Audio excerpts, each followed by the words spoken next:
Welcome to Spot Check, the video update series for The Greatest Unreality, a dissertation about Dungeons & Dragons. I've been continuing along and working on my dissertation. I've actually been spending a lot of time transcribing recently. I had 3 sessions in Denton, Texas with the illustrious Liz Larson as DM, and I've hit the point where I'm writing about that game session, but I need to get caught up on the transcriptions before I can comment any further on it. But I'm excited. It's turning into a dual ethnography of Nabonidus IV, the asteroid world in which the game was set, and Denton, Texas, kind of switching back and forth between the two. So I think that's going to be really exciting. But today I wanted to continue on in reading from the sections of my dissertation on GaryCon. I seem to have a moderately positive response to that last week. And so this week I talk about my first introduction to GaryCon and the journey there each year. My first introduction to GaryCon came through Grognardia, a blog written by James Malashewski that also served as my first exposure to the old school Renaissance. As I looked at the website for the convention, it became clear that this would be an ideal place to learn about the early days of gaming and current gamers' relationship with the past. The website describes GaryCon as a living memorial to E. Gary Gygax, the father of role-playing games, a time for family, friends, and anyone whose life was changed as a result of the work of Gary Gygax to gather, remember, and toss a few dice around. The description piqued my curiosity by combining a casual, almost dismissive description of gaming, toss a few dice around, with the implicit claim that gaming has the potential to change lives. This juxtaposition of seriousness and play, both in the context of remembrance, is a recurring theme throughout GaryCon: the funeral and the game, the shrine and the dice. Introducing myself on the official GaryCon forum, I experienced some of the anxieties associated with the first contact. Although I had been gaming for 5 years, I had no established credentials with these gamers, and I knew very little about the old school games that they played. These anxieties led me to cautiously title my post, "Any Room for a Gamer Anthropologist?" But I quickly found that my apprehension was unfounded. I had enthusiastic responses from a number of attendees, including Tim Kask, the first editor of Dragon magazine, whose signature playfully proclaims him pundit of the old ways, advocate of common sense, father to the dragon. That thread also introduced me to many of the gamers who would become my friends and interlocutors over the next few years of my fieldwork. Jason Azze, not Azzy as previously mispronounced on this show, or Spartak, who would later show me a picture of his 12-year-old self playing D&D in a friend's basement, and confide that all of his gaming is an attempt to recapture that lost moment. Derek White, or Geek Preacher, whose avatar gave me a cartoon preview of his trademark fedora and Methodist minister's collar. Alan Growy, aka Growdog, one of the most knowledgeable people in the world when it comes to Gygax's original dungeon, Greyhawk. And Tavis Allison, who years later would skip a day at the Popular Culture Association conference with me to attend a beer fest and speculate about how a D&D-style thief might infiltrate the building.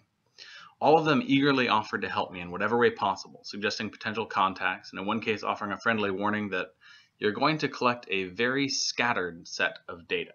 The forums on the GaryCon website, together with the official Facebook group for the convention, serve as a continuous back channel for the event throughout the year. Interacting in these virtual spaces helps to create a sense that GaryCon does not stop at the end of the 4 days of the official event. It merely becomes more diffuse. The 900-plus members of the Facebook group regularly post articles of interest, such as historian John Peterson's Ambush at Sheridan Springs, which provides a detailed history of Gary's last days at TSR. Photos of themselves wearing GaryCon shirts at other conventions, plug for new gaming Kickstarters or products, and inside jokes, like the recurring insinuation that organizer Dale Leonard is a My Little Pony enthusiast. This activity tends to reach a fever pitch in the hours surrounding the start of event registration. Many of the more popular events fill within minutes, and attendees triumphantly post a list of games they will be playing. In registering, attendees often focus on who will be running the game at least as much as which game is being played.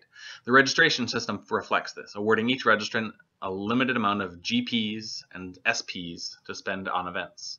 Games run by well-known figures like Tim Kask, Frank Menser, or Jim Ward require the more limited currency of GPs, while others will require only silver pieces.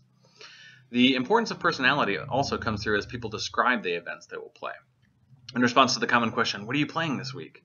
a gamer is as likely to say one of Mike Curtis's games as Dungeon Crawl Classics, or even less frequently the name of the adventure.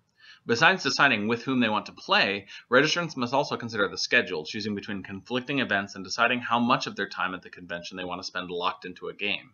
Sessions typically run between 4 and 6 hours, with the first games of the morning beginning at 8 and the final games of the day running through midnight or later. Making it through an entire convention of gaming can be a test of endurance, especially once late-night socializing over drinks figures into the mix. The connection that most shaped my initial GaryCon experience, however, was with Luca Carbonini, an Italian gamer who to this day has only been to America in order to attend GaryCon. Luca offered to share a room with me and to pick me up from O'Hare so that we could make the drive up to Lake Geneva together with Emmanuel, who traveled from Norway to attend. The journey to Lake Geneva forms an important part of the framing experience for those that attend, combining aspects of the Great American Road Trip with a pilgrimage to the birthplace of the game that has shaped so much of our lives. For many Chicagoans, Lake Geneva exists as a summer resort town that offers an escape from the busyness of urban living, but for those that attend GaryCon, the city takes on an almost mythical significance. As fantasy author Andre Norton put it, Lake Geneva, why Wisconsin? I think because there's still magic here. The magic that's left on Earth is strongest here. For myself, that first drive and every subsequent retracing carries memories of growing up in that region. The hour-and-a-half journey from the airport through gently sloping fields, often still covered in snow, carries me back through the times of my childhood into the sacred time of the convention, which calls the earliest days of D&D forward from the time before I was born into the present. This experience of nostalgia for things I never knew, as Tavis has described it in his blog, becomes intertwined with the landscape of southern Wisconsin and of Lake Geneva in particular. Many of the attendees lived and worked in Lake Geneva when TSR was still headquartered there, making the convention an even more concrete return to the past for them. That's all for this week. Thank you so much for listening, and I'll be back next time talking about my first impressions of Lake Geneva proper and the convention hotel. As always, if you have any thoughts or comments about the stuff I've talked about or things that you'd like me to talk about in future episodes, be sure to let me know in the comments. See you next time.